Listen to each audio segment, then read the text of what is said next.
Hello everyone, সবাইকে স্বাগতম। জগন্নাথ বিশ্ববিদ্যালয়ের পরীক্ষা অলরেডি শেষ। আগামীকাল ঢাকা বিশ্ববিদ্যালয়ের পরীক্ষা। অনেকে বলতেছো কেমিস্ট্রি কোশ্চেনটা বেশ কঠিন লাগছে অনেকের কাছে, আবার অনেকের কাছে সহজ লাগছে। তো আমার কাছে যদি শুনতে চাও কেমন হয়েছে, কেমিস্ট্রি কোশ্চেন স্ট্যান্ডার্ড হয়েছে, কঠিনও হয় নাই, সহজও হয় নাই, স্ট্যান্ডার্ড কোশ্চেন হয়েছে, ভালোই কোশ্চেন হয়েছে। আর কার কাছেই কোশ্চেন কঠিন, তার কাছেই কোশ্চেনটা কঠিন লাগবে যে পরীক্ষায় 32টার মধ্যে 32টাই পারতে চায়, তার কাছে কঠিন। অনেকে এখনও সেই এইচএসসির অভ্যেসটাই অনেকের কাছে এখনও যায় না। এটা অ্যাডমিশন, তোমাকে বুঝতে হবে। কোনো পরীক্ষায় তুমি ফুল মার্ক কোনো দিন করে আসতে পারবা না। 32টার মধ্যে যদি তুমি 23 থেকে 24টা পারো, মোর দেন এনাফ। 23 থেকে 24টা পারলে মোর দেন এনাফ। কেমন? সো যারা মনে করো 32টার মধ্যে 32টাই পারতে চায়, তাদের জন্য কঠিন, বাকিদের জন্য কঠিন না। আমরা তোমাকে দেখাই দিব প্রত্যেকটা প্রশ্ন, কেমিস্ট্রির প্রত্যেকটা প্রশ্ন সলভ তোমাকে করাই দিব, এবং এখান থেকে তোমার শিক্ষা নিতে হবে যে তুমি কি ভুল করছো। অ্যাডমিশন, এটা অ্যাডমিশন, তোমার বুঝতে হবে, নাইলে লাস্ট পর্যন্ত গিয়ে কোথাও চান্স পাওয়া যাবে না। কিন্তু প্রত্যেকটা পরীক্ষা দেখবে তোমার এরকম খারাপ হইতেই থাকবে, আর উঠেই দাঁড়াতে পারবে না। একবার যদি পরীক্ষা খারাপ হওয়া শুরু করে আর উঠেই দাঁড়াতে পারবে না।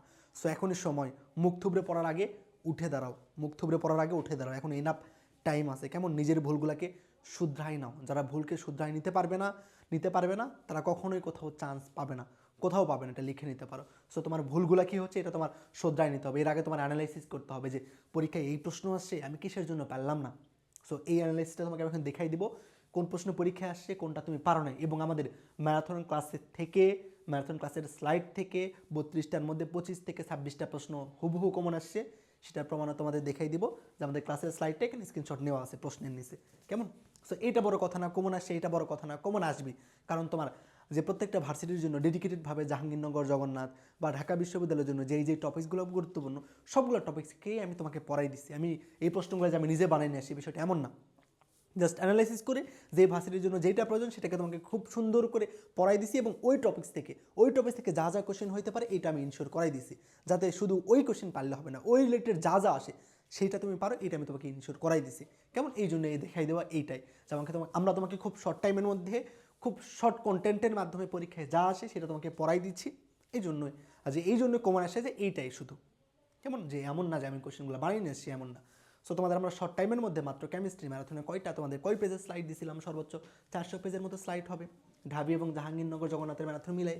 সো এই 400 পেজের স্লাইড থেকেই যদি তুমি 80% প্রশ্ন কমন পাও, তাহলে সেটা তো আমাদের যে এতদিন তো লাস্ট টাইমে তোমরা অনেকে অনেক কিছু পড়াশোনা করছো, সেই লাস্ট মুহূর্তে এসে এত কিছু পড়ে পরীক্ষায় যাওয়া কঠিন। সো তোমার একদম কম্প্যাক্টভাবে যে ভার্সিটির জন্য যা যা প্রয়োজন এবং ওই টপিক থেকে যা যা আসে সেইটাকে আমরা আমাদের ম্যারাথন ক্লাসে সুন্দর করে পড়াই দিচ্ছি। এখন তোমার কাজ শুধু ম্যারাথন ক্লাস করলে হবে না, ক্লাস লাইভটা 3 থেকে 4 বার ন্যূনতম সলভ করতে হবে, যাতে পরীক্ষার মধ্যে ওই প্রশ্নগুলো তুমি ধরতে পারো, নাহলে কোনদিন ধরতেই পারবা না। কেমন? দেখো কি বলতেছে প্রথম প্রশ্ন, খুবই সুন্দর একটা প্রশ্ন, এটা খুবই সুন্দর প্রশ্ন। সোডিয়াম ক্লোরাইডের জলীয় দ্রবণের তড়িৎ বিশ্লেষণে কোনটি উৎপন্ন হয় না? তোমাদের তড়িৎ রসায়নে একটা জিনিসই খুব ভালো করে পড়াই দিছি। ওকে, তোমাদের তড়িৎ রসায়নে একটা জিনিসই খুব ভালো করে পড়াই দিছি, যে আমাদের এই যে সোডিয়াম ক্লোরাইডের জলীয় দ্রবণে তড়িৎ বিশ্লেষণে কোনটি উৎপন্ন হয়, কোনটা উৎপন্ন হয় না, একদম ডিটেইলসে। অ্যানোডে জারণ বিক্রিয়া হবে, ক্যাথোডে বিজারণ বিক্রিয়া হবে। দেন আমাদের এইখানে ঋণাত্মক আয়ন সিএল মাইনাস এবং ওএইচ আছে, সিএল এবং ওএইচ এর মধ্যে ওএ যাওয়ার কথা ছিল, কিন্তু ওএ যাইতে পারে না, সিএল এই যে আমাদের অ্যানোডে যাবে, গিয়ে ক্লোরিন গ্যাস তৈরি করবে। পজিটিভ আয়ন ক্যাথোডে যাবে সোডিয়াম এবং এইচের মধ্যে, এইচ নিচে থাকার জন্য এইচ প্লাস আমাদের ক্যাথোডে গিয়ে হাইড্রোজেন গ্যাস তৈরি করবে, এবং বেচারা যে সোডিয়াম এবং ওএইচ পড়ে থাকলে দুজন বিক্রিয়া করে সোডিয়াম হাইড্রোক্সাইড তৈরি করবে। তাহলে আমাদের তৈরি হয় না কে? বুঝলাম? হ্যাঁ, তাহলে আমাদের কে তৈরি হচ্ছে? সোডিয়াম হাইড্রোক্সাইড তৈরি হচ্ছে। সোডিয়াম এখান থেকে আমাদের হাইড্রোজেন গ্যাস তৈরি হচ্ছে, এবং ক্যাথোডে গিয়ে আমাদের অ্যানোডে ক্লোরিন গ্যাস, ক্যাথোডে আমাদের হাইড্রোজেন গ্যাস তৈরি হচ্ছে। তাহলে তৈরি হয় না কে? সোডিয়াম। খুব সুন্দর করে পড়াই দিছি এখানে যে সোডিয়াম তৈরি হয় না। এটা অধিকাংশই পারো নাই, হয়তোবা যারা এই কনসেপ্টটা ক্লিয়ার নেই সে হয়তোবা পারো নাই। কেমন? আমাদের একদম হুবু এটাকে তোমায় করাই দিচ্ছিলাম। ঢাবি ম্যারাথনও করে দিছি, জাহাঙ্গীরনগর এবং জগন্নাথ এর ম্যারাথনও তোমাকে এটা সুন্দর করে পড়াই দিছি। বুঝছো? সেই এই টাইপ, শুধু এটা না, তোমাকে আমি এটা এমনভাবে পড়াই দিচ্ছি যে এইখান থেকে তুমি যেখানে চাও পরীক্ষা আসে এখান থেকে প্রশ্ন। কেমন? যে অ্যানোডে কী তৈরি হবে, ক্যাথোডে কী তৈরি হবে। আমরা অধিকাংশ এই প্রশ্নটা পারি না। সো আমরা যারা আমার ম্যারাথন যারা করছে, আশা করি তাদের এটা প্রবলেম হবে না। একদম হুবই কোশ্চেন করাই দিছি, এই প্রশ্নের বেসিক এবং এই রিলেটেড আরও অনেকগুলো কোশ্চেন আমি তোমাদেরকে করাই দিছি। সো এখান থেকে যাই আসুন কেন পারবা। তেন আমাদের সমায়নের প্রভাব কার জন্য বিদ্যমান বলতো? এই যে দেখো, সমায়নের প্রভাবে আমাদের কি হয়? দ্রাব্যতা হ্রাস পায়, তাপমাত্রা বৃদ্ধিতে দ্রাব্যতা হ্রাস পায়। তারপর আমাদের এই যে জটিল আয়ন প্রভাবে দ্রাব্যতা বৃদ্ধি পায়, একদম হুবহু না। এবং কার জন্য প্রযোজ্য? আমরা জানি দুর্বল তড়িৎ বিশ্লেষণের জন্য প্রযোজ্য, একদম হুবহু করে দিছি এটা। দিন পরটা দেখো, যে স্থিতি অবস্থায় কোনো গ্যাসের আয়নটি সর্বাধিক অযুগ্ম ইলেকট্রন থাকে, সর্বোচ্চ বিজোড় ইলেকট্রন থাকে। ভাই এটা একদম 9-10-এর 9, 10 যে ইলেকট্রন বিন্যাস করে বের করা দেখো, এটা আমরা অনেক কিছু করছি। Ap3 + আয়নের মধ্যে বিজোড় ইলেকট্রন সংখ্যা কত? 5টা। দেন আমাদের দেখো ক্রোমিয়াম পরমাণুর মধ্যে কয়টা বিজোড় ইলেকট্রন আছে, এই সেম টাইপের ম্যাথ আমরাই করছি জাহাঙ্গীরনগর জগন্নাথে, বা এটা এমনি সবাই পারবা, এটা বিজোড় ইলেকট্রন সংখ্যা। এখানে কমনের কোনো ক্রেডিট নাই। এই যে এটা নিয়ে অনেকের প্রবলেম থাকে, আমি তোমাদের বলছি যে 5 মিনিটে এটা আমি তোমাদেরকে একদম মুখস্থ করাই ফেলবো, 5 মিনিটে একদম মুখস্থ করাই ফেলবো। যারা আমার ক্লাস করছে তারা আশা করি এটা পারবা, আশা করি পারবে। যে প্রথমেই ছিল অ্যামোনিয়াম হাইড্রোক্সাইডকে কপারের সঙ্গে বিক্রিয়া দিলে টেট্রামিন কপার সালফেট তৈরি হয়, যার বর্ণ গাঢ়নীল। বুঝছি, বলছি না এখান থেকে প্রশ্ন একটা আসবে, যে এখানে দাও না কেন, যেইখানেই দাও না কেন, যেইখানে পরীক্ষা দাও এখান থেকে আসবে। সো এই টপিক্সটা বাদ দেওয়া যাবে না, ওটাকে আমরা কঠিন মনে করি। হ্যাঁ, বিক্রিয়া তুমি যদি করতে যাও রিটেনের জন্য কঠিন, কিন্তু আমাদের এমসিকিউর জন্য কোনটার বর্ণ কি, কোনটা কার সঙ্গে বিক্রিয়া করে, এটা খুবই সহজ, একদম ইজি বিজি। কেমন? এই যে প্রথমটা আছে দেখো গাঢ়নীল। Okay fine. এরপর দেখো এই যে এইটা বলছিলাম তোমাদের 25°C তাপমাত্রায় ক্যালসিয়াম সালফেটের দ্রাব্যতা দেওয়া আছে, বলতেছে দ্রাব্যতার গুণফল। সবাই পারো দ্রাব্যতার গুণফল, কিন্তু মনে আছে বলছিলাম দ্রাব্যতার গুণফল বের করতে চাইলে দ্রাব্যতাকে মাস্ট বি মোল পার লিটারে নিতে হবে। কি মোল পার লিটার নিতে হবে? প্রশ্নে দিয়ে দিচ্ছে কি গ্রাম পার লিটার, এইটুকুই শুধু ব্যাস। তারপরে দ্রাব্যতার গুণফল বের করা। দেখো তোমাদের যে দ্রাব্যতার গুণফল দেখো কেমনে বের করতে হয়, যে আমাদের মোল পার লিটারকে গ্রাম পার লিটার কেমনে বানাবা? আমরা বলছিলাম এন সমান আমরা জানি W/M, এন এর এককটা কি মোল। মোল কখন পাই? যখন গ্রামকে আণবিক ভর দ্বারা ভাগ করি তখন পাই মোল। আমাদের যদি এখন গ্রাম প্রয়োজন হয়, দেখো গ্রামকে আণবিক ভর দ্বারা ভাগ করলে আমরা কি পাই? মোল পাই। সো এখানে কি দেওয়া আছে? গ্রাম। গ্রামকে কি বানাইতে হবে? মোল বানাইতে হবে। তার মানে কি করতে হবে? এই যে এইটাকে আণবিক ভর দ্বারা ভাগ করতে হবে। কার আণবিক? ক্যালসিয়াম সালফেটের আণবিক ভর দ্বারা ভাগ করতে হবে। বুঝলাম?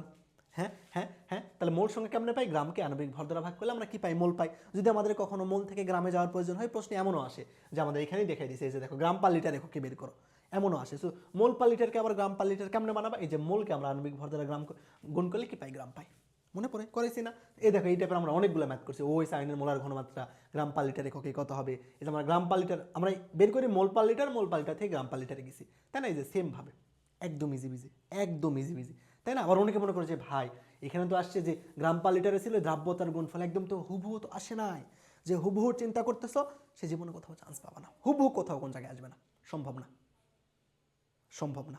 তোমার কনসেপ্ট ক্লিয়ার রাখতে হবে। তোমাকে আমি দ্রাব্যতার গুণফল বের করা শিখাইছি, যে মোল পার লিটারে থাকলে কেমনে বের করবা, এবং তুমি মোলকে আমরা জানি সর্বদা দ্রাব্যতার গুণফল মোল পার লিটারে নিতে হয়। সো গ্রাম পার লিটার থাকলে এই যে গ্রাম পার লিটারকে তুমি মোল পার লিটারে নিতে হয়, কেমনে নিতে হয় এটাও তোমাকে শিখাইছি। এবং পরীক্ষার মধ্যে তুমি যদি এটা না পারো, সেই দোস্ত আমাদের না বা কারো না, তাই না?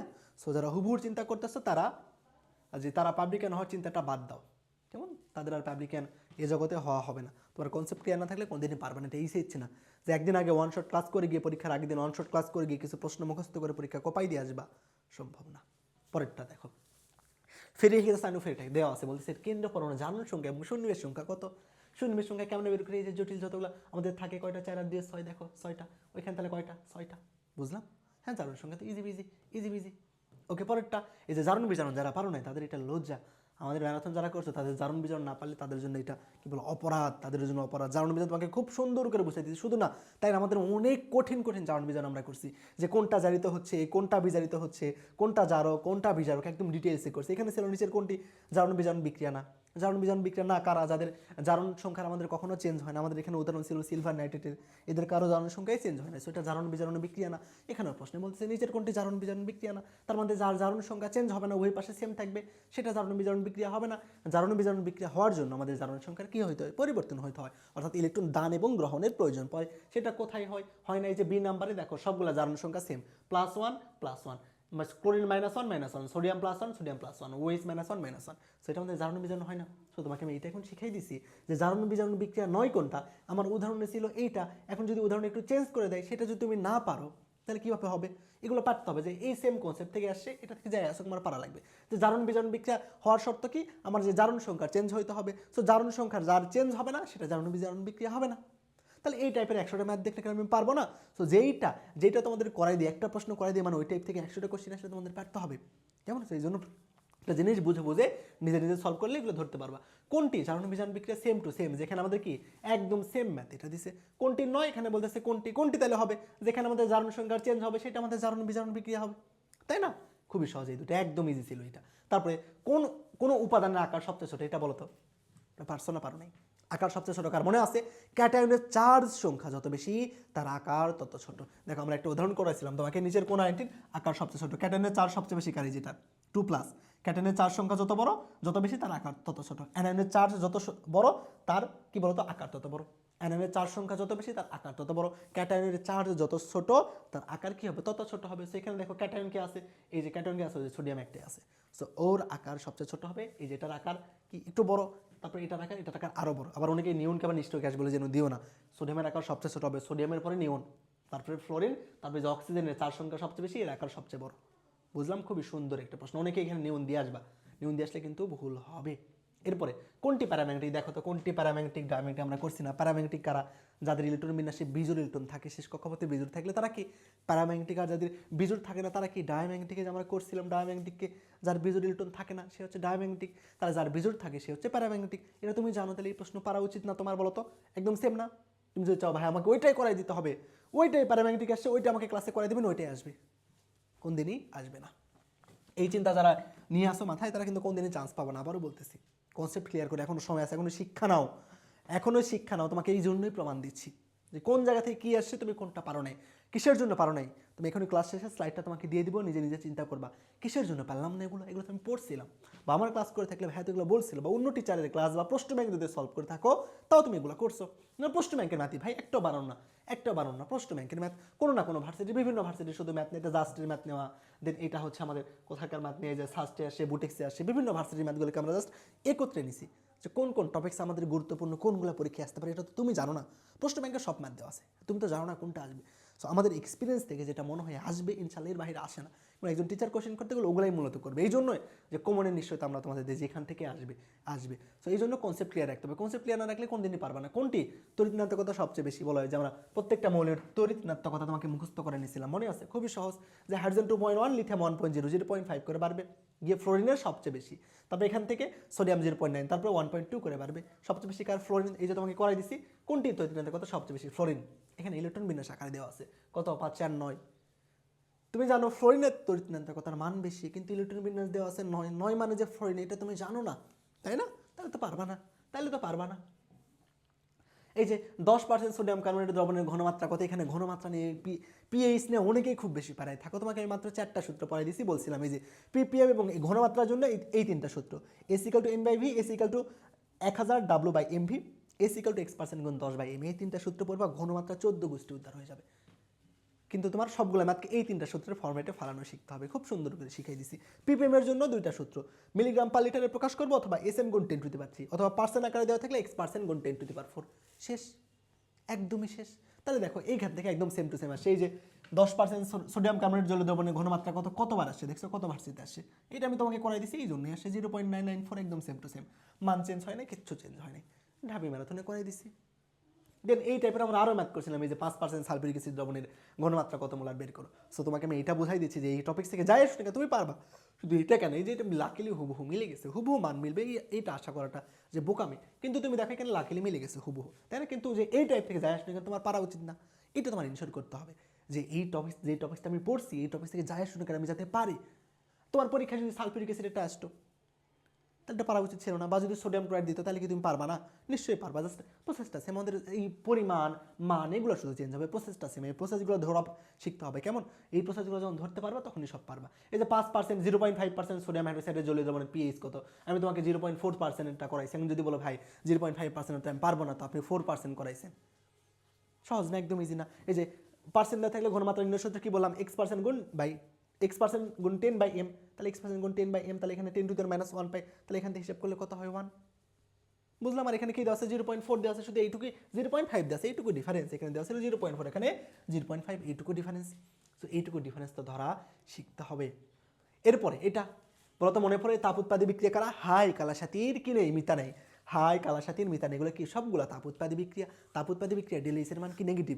এই প্রশ্নটা খুব একটা সুন্দর হয় নাই, সুন্দর তখনই হয়তো যদি এগুলোর মধ্যে প্লাস মাইনাস ঢুকাই দিত, যেটা -27 একটা যদি পজিটিভ 27 ঢুকাই দিত, তাহলে আর প্রশ্নটা অনেক বেশি সুন্দর হয়ে যাইতো।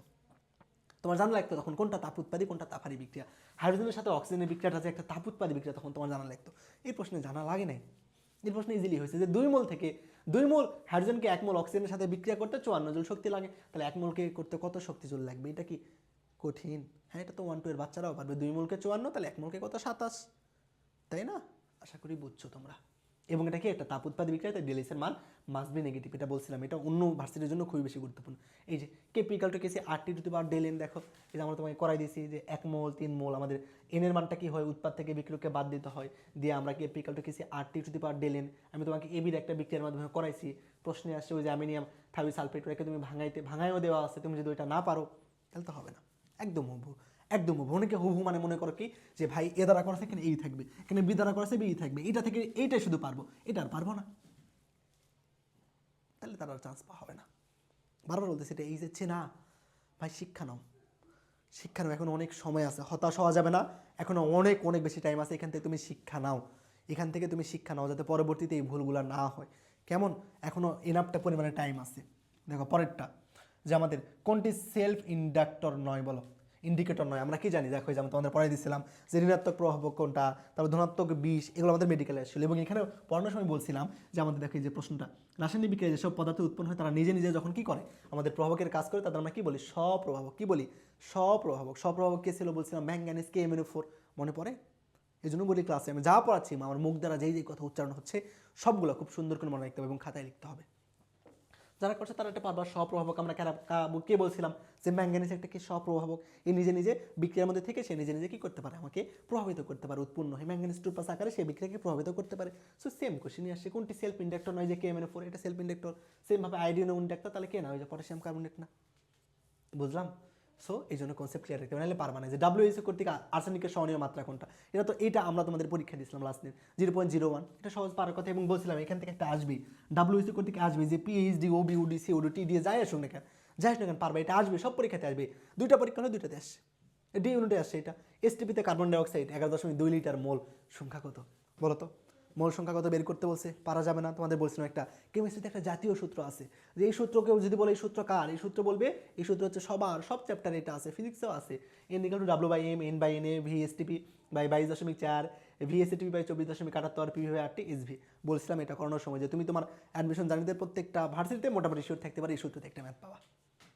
চলে আসছে যে VSTP, এই যে VSTP বলে দিয়েছে STP-তে কত, 11.2, তাহলে 11.2/22.4 কি বের করতে হবে, মোল সংখ্যা। তাহলে N সমান কি হবে, এই যে আমাদের 11.2/22.4 মানে কত, হাফ। হাফ মানে কত, 0.5 মোল। এক লাইনে করতেও হবে না তোমার, এটা করানোর প্রয়োজন নাই, এত সহজ দিয়েছে। এর চেয়ে আমরা অনেক বড় বড় কঠিন করছি, যে কি প্রমাণ অবস্থায় 10 লিটার মিথেনে অণুর সংখ্যা বের করছি, মোল সংখ্যা বের করাবে পারো, ওই যে জাস্ট বসাই দেওয়ার সূত্রতে আমরা অণুর সংখ্যা বের করে ফেলছি। অণুর সংখ্যা কেমনে বের করা লাগতো, এই যে এখানে যদি বলতে অণুর সংখ্যা বের করতে, তাহলে কি করতাম, এখানে 11.2/22.4 সমান যেটা লিখতাম N/NA। আমরা অণুর সংখ্যা বের করছি, পরমাণুর সংখ্যা বের করছি, এখান থেকে ডিটেলসে করছি। এখান থেকে যাই আসুক না তুমি পারবা, যে ভার্সিটিতে আসুক তখন যেভাবে করাই দিছি এই সূত্রের ম্যাথ, এখান থেকে আসে, যাই আসুক তুমি পারবা। হুবহু না, কারণকে বলো ভাই হুবহু না, আপনি তো এটা করার নেই, অনেকে বলবা, যে বলবা তাকে ওয়েলকাম, সে কোনো জায়গায় পাইতে পারো হুবহু। কেমন, দেখো পরেরটা, 300 ডিগ্রি সেলসিয়াস তাপমাত্রায় ও নিকেলের উপস্থিতিতে কার্বন ডাইঅক্সাইড হাইড্রোজেনের সঙ্গে বিক্রিয়া করে, এটা তো ছোট্টবেলায় পারার কথা। যদি এটা করাই নাই তো এটা যে 8-9 থেকে আমরা জানি যে কি, বা তুমি স্বাভাবিকভাবে বুঝতেছো কার্বন ডাইঅক্সাইডের সঙ্গে হাইড্রোজেনের বিক্রিয়া কি তৈরি হবে, মিথেন তৈরি হবে, তাই না? স্বাভাবিকভাবেই বুঝতেছো মিথেন তৈরি হবে, এটা আমরা করাই নাই। সো এই পর্যন্ত তোমাকে যে পর্যন্ত করাইছে এই পর্যন্ত কয়টা, 25টা কোশ্চেন আছে, এই পর্যন্ত টোটাল 25টা কোশ্চেন আছে, কেমন? সো এই 32টার মধ্যে 25টা যদি পারো তুমি, একদম এই 25টা কি পারা কঠিন আমাকে তুমি বলো। তোমাকে যেই 25টা এখন দেখাই দিলাম, এই 25টা পারা কি কঠিন? একটা প্রশ্ন তুমি আমাকে দেখাও যে ভাই এটা কঠিন, এতগুলো যেগুলো করেন, একটা প্রশ্ন তুমি আমাকে দেখাও যে ভাই একটাও পারা যাবে না এটা। একটা প্রশ্ন আপনি করার নাই ক্লাসে, হুবহু না তো হুবহু দেখেছে, হুবহু আসছে ভাই, মানও চেঞ্জ হয় নাই, মানও চেঞ্জ হয় নাই, মানও চেঞ্জ হয় নাই, হুবহু আসছে, তাও তুমি পারো না। এই 25টা যদি তুমি পারতা, মানও চেঞ্জ হয় নাই, হুবহু আসছে 25টা, এই 25টা যদি পারতা তাহলে তোমার চান্স পাওয়া কি আটকানো সম্ভব বলো তো? হ্যাঁ, তুমি বলতেছে বায়োলজি অনেক কঠিন হয়েছে, আমি বায়োলজি জানি না, বায়োলজি কী হয়েছে, বায়োলজি আমার সম্পর্ক নেই। আমি তোমাকে ফিজিক্স দেখা দিচ্ছি, আমাদের স্লাইড থেকে 26 থেকে 27 থেকে 28টা হুবহু আসছে, 27 থেকে 28টা হুবহু আসছে, 27-28টা পড়ার প্রয়োজন নেই, হুবহু আসছে, তাও তুমি পরীক্ষায় পারবে না আমি জানি। তুমি 27টার মধ্যে যদি 23টা পারতা, 23ও বাদ দাও ভাই, 20টা তো পারতা, এখানে 25টার মধ্যে 20টা তো পারতা, হুবহু আসছে। এই 20টা যদি না পারো তাহলে কেমন হবে বলো, আমি কি তোমার পরীক্ষায় লিখে দিয়ে আসবো? হ্যাঁ, এই 20টা যদি পারতা, 20 কত হয়ে গেল, 40। আর তুমি কেমিস্ট্রিতে বায়োলজিতে যদি 20 পাবো 15 পাও, তাও তো তোমার চান্স হয়ে যায়। আর ম্যাথে যারা করছো, ম্যাথে আমাদের স্লাইড থেকে ম্যাথের প্রমাণটা আমি দিচ্ছি না, ম্যাথ দেখবা, ম্যাথের স্লাইড থেকে আমাদের হুবহু সব আসছে, জাস্ট ফুল সিলেবাসে দেখলাম 4টা কোশ্চেন, ওই 4টা আসে নাই। ম্যাথ কোশ্চেন সহজ হয়েছে, ম্যাথ কোশ্চেন সহজ, ওই ফুল সিলেবাসটা করে চিন্তা করার প্রয়োজন নেই, ফুল সিলেবাস নিয়ে নেওয়ার প্রয়োজন নেই, কারণ ফুল সিলেবাস যেগুলো আসে ওগুলো বাদ, ওগুলো কেউই পারবে না। ফুল সিলেবাস বাদ ম্যাথের সবগুলো আসছে। আমাদের যে 2টা ক্লাস দেওয়া আছে ম্যাথের, আমাদের 2টা, ফার্স্ট পার্ট ইউটিউবে ফ্রি করা আছে, সেকেন্ড পার্ট করা নাই, সেকেন্ড পার্ট অলরেডি চ্যানেলে আমাদের ওয়েবসাইটে দেওয়া হয়েছে, এটা করে নিতে হবে, এই 2টা থেকেই দেখবা সব আসছে। সব আসছে কেমন। আর ক্লাস ডিউরেশন ম্যাথের আমাদের বড়, তোমাদের বলছি। আর ম্যাথের জন্য এই 2 ক্লাসই এনাফ, এর বাইরে আমাদের কোনো ভার্সিটির জন্য ক্লাস প্রয়োজন হবে না। এই 2টা ক্লাস খুব ভালো করে নিজে নিজে প্র্যাকটিস করলেই হয়ে যাবে কেমন। সো তাহলে দেখো এই 25টা পারলেই তো হয়। আর যে মনে করো ভাই আমার 30-30 পারতে হবে, তার জন্য আমাদের কোর্সও না, তার জন্য আমাদের ক্লাসও না। যে মনে করে 100-তে 100 পারতে হবে, তার জন্য না কেমন, তার জন্য আমাদের কোর্স বা আমাদের ক্লাস না। সো তোমরা যারা আমাদের ম্যারাথন কোর্সগুলোতে যুক্ত হইতে চাও হইতে পারো মাত্র 249 টাকায়। একদম যে একদম এটা মানে কোর্স ফি এটা না বললেও চলে, মাত্র 249 টাকায় তুমি এক্সাম, সকল ক্লাস, ওয়েবসাইটে ডেডিকেটেড, এবং আমাদের প্রত্যেক দিনে 9:30 গাইডলাইন সেশন হয়, এগুলো পাচ্ছ। এবং আমরা প্রত্যেক দিন একটা টাস্কের ব্যবস্থা রাখি, যে আমাদের রেগুলার আজকে কেমিস্ট্রি ক্লাস হইলো, কেমিস্ট্রির জন্য তোমাকে এই 2টা ক্লাস দিলাম, এই 2টা ক্লাস করবা, করার পরে আমাদেরকে এই 2টা ক্লাসে যে স্লাইড আছে, স্লাইডের প্রত্যেকটা ম্যাথ তোমার খাতায় রাপ করতে হবে, করে সেই রাপটা আমাদের টেলিগ্রাম গ্রুপে যুক্ত দিতে হবে, নাহলে তোমাকে কোর্স থেকে ব্যান করা হবে। সো যারা শুধু কোর্সে আসলে হবে না, কোর্সে আসার পর তুমি জাস্ট ক্লাস করবা না, পরে গিয়ে বলবা ভাই কী পড়াইছেন, কিচ্ছু আসে নাই, এটা তো আমরা শুনবো না, এটা আমরা শুনতে রাজি না।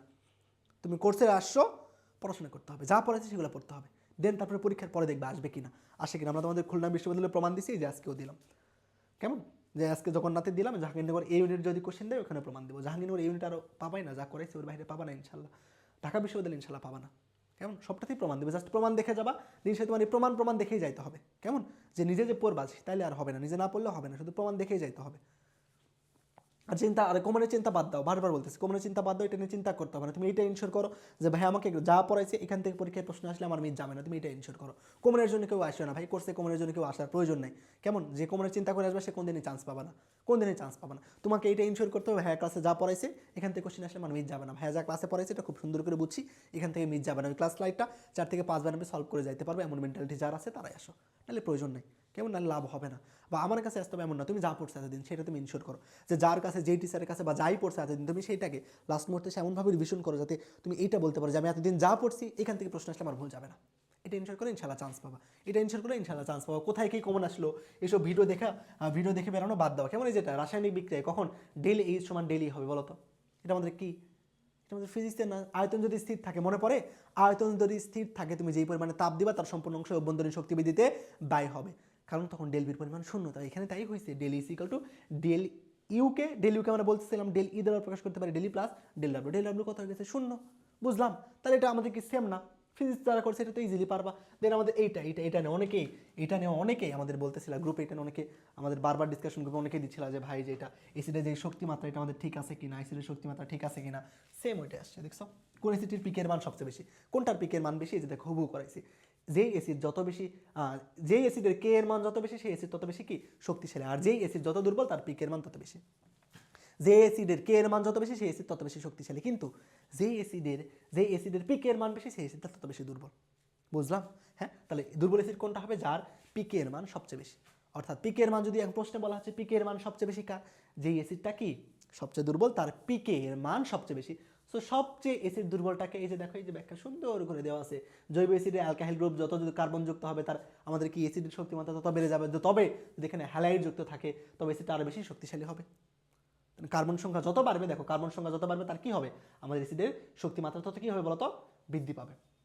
সবচেয়ে কার্বন বেশি আছে কার, এই যে এর শক্তি বেশি, তারপরে এর শক্তি এখানে কয়টা আছে বলতো, 2টা কার্বন, এখানে 2টা কার্বন, এখানে 2টা কার্বন। সো 3 জনের কার্বন সংখ্যা সেম। এবার আমরা কার্বন সংখ্যা সেম হলে কি দেখবো, এই যে দেখো পরেরটা, যে যতগুলো হ্যালোজেন যুক্ত হবে সেই অ্যাসিডের শক্তি তত বেশি হবে। সো যার মধ্যে হ্যালোজেন আছে তার শক্তি বেশি, তাহলে এর শক্তিও সবচেয়ে বেশি, এর শক্তিও কি বেশি, তাহলে সবচেয়ে দুর্বল কেউ, ওর মধ্যে কোনো হ্যালোজেনই নেই, সো ওর শক্তি সবচেয়ে কম, বুঝলাম। যে দেখো এই যে ডিটেলসে দেওয়া আছে, ACEC3COOH এর শক্তি সবচেয়ে কম হবে, বুঝছি। যার শক্তি কম সেই অ্যাসিডের পিকের মান সবচেয়ে বেশি, অর্থাৎ যেটা দুর্বল অ্যাসিড তার পিকের মান বেশি। খুবই কনসেপচুয়াল একটা কোশ্চেন, সুন্দর কোশ্চেন। তোমরা যেটা গ্রুপে ডিসকাশন গ্রুপে দিচ্ছিলে এটা বারবার, যে ভাই ঠিক আছে কিনা এটা, এই যে ঠিক আছে কিনা এটা, দেখছো হবু আসছে, একদম হবু, আমরা প্র্যাকটিসে করেছি এটা। ওকে, কোন যৌগটি সবচেয়ে কম পোলার কোনটা, অপোলার কোনটা, এটা আমরা করছি না। সবচেয়ে পোলার, সবচেয়ে অপোলার আমরা করছি না এটা। হ্যাঁ বলতো, আমাদের এই যে তড়িৎ-ঋণাত্মকতার পার্থক্য যদি কি হয়, শূন্য হয়, তড়িৎ-ঋণাত্মকতার পার্থক্য যদি শূন্য হয় সেটা হবে সমযোজী। 0.5 হলে, 0.5 থেকে 0.5-এর চেয়ে কম হলে সেটা আমাদের কি হবে, অপোলার। 0.5 থেকে 1.7 হলে হবে পোলার, এবং 1.7-এর চেয়ে বেশি হলে হবে আয়নিক। এই যে ডিটেলসে বুঝাই দিচ্ছি, তাই না। সো এগুলো পারা উচিত ছিল, এবং এটা আমরা যদিও করাই না এটা, তবে তোমরা পারা উচিত ছিল। মেডিকেল এটা আসছিল, কোন যৌগটি পানি শূন্য করার কাজে ব্যবহার করা হয়, মেডিকেল এবার আসছিল। এই জন্যই বলি পরীক্ষা দেওয়ার পরে। এই জন্য আমাদের প্রত্যেকটা প্রশ্ন সলভ করাটা বেশি গুরুত্বপূর্ণ। কেমন? তুমি খুলনা বিশ্ববিদ্যালয়ে যেসব প্রশ্ন পাইছো দেখবা এখানে কোনো না কোনো প্রশ্ন সব অবশ্যই আসছে। আজকে খুলনা বিশ্ববিদ্যালয়ের প্রশ্ন এবং আজকেরটা সলভ করে যাবা, দেখবা ঢাবিতে কোনটা কোনটাতে কমন পাবা। কেমন? এই জন্য প্রশ্ন সলভটা দেখা বেশি গুরুত্বপূর্ণ। কোনটি পানি শোষণ করতে পারে? ম্যাগনেসিয়াম সালফেট আমাদের কি করতে পারে? এটা পানি শোষণ করতে পারে। এবং অ্যালুমিনিয়াম অক্সাইড এটাকে আমরা শুষ্ক কারক হিসেবে ব্যবহার, এটা নিরোধক হিসেবে ব্যবহার করি। কেমন? এটা নিরোধক আর ওটা পানি শোষণ করতে পারে। কেমন? এটা আমরা করাই না, এটা করাই নাই। দেন আমাদের এইটা এমআরআই যন্ত্রের সাহায্যে মানবদেহে রোগ নির্ণয় করা হয়। কোনটি বলতো? মনে পড়ে, এটাতে পড়াইছিলাম যখন এইটা পড়াই তখন এই যে আমাদের এই যে রেডিও ওয়েভের ব্যবহারের ক্ষেত্রে বলছিলাম এমআরআই ব্যবহার করি আমরা রেডিও ওয়েভের ক্ষেত্রে। এবং এমআরআই যন্ত্র কেমনে কাজ করে, রিটেনের জন্য গুরুত্বপূর্ণ। এমআরআই যন্ত্র কেমনে কাজ করে? আমাদের এনএমআর পরমাণুর সাহায্যে।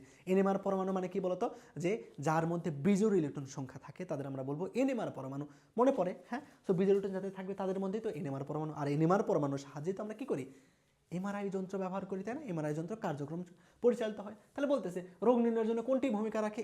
আমাদের কি এনএমআর পরমাণু। এনএমআর পরমাণু কারা? যাদের মধ্যে বিজোড় সংখ্যক কি থাকে? প্রোটন বা নিউট্রন থাকে। প্রোটন বা নিউট্রন থাকে যে কার মধ্যে আছে? হাইড্রোজেনের মধ্যে। বুঝলাম?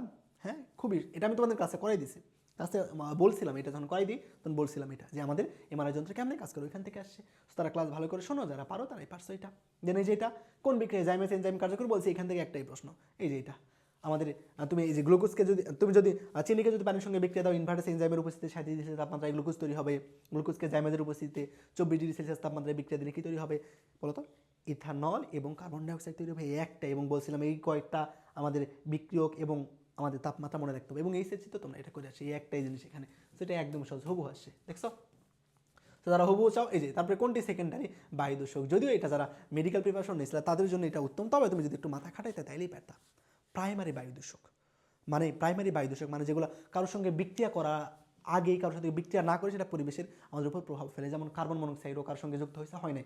অক্সিজেনের সঙ্গে যুক্ত হলে সেটা কার্বন ডাইঅক্সাইড হয়ে যাইতো। কেমন? সেটা আমাদের সেকেন্ডারি বায়ু দূষক হইতো। যে নাইট্রিক অক্সাইড, এটা যদি আমাদের অক্সিজেনের সঙ্গে যুক্ত হয় নাইট্রোজেন ডাইঅক্সাইড তৈরি করতে, তখন সেটা আমাদের সেকেন্ডারি বায়ু দূষক হইতো। তার মানে এটা কি প্রাইমারি? এটা প্রাইমারি। এটা যেভাবে জন্মগ্রহণ করছে সেভাবে আছে, কারোর সঙ্গে বিক্রিয়া করে নেই।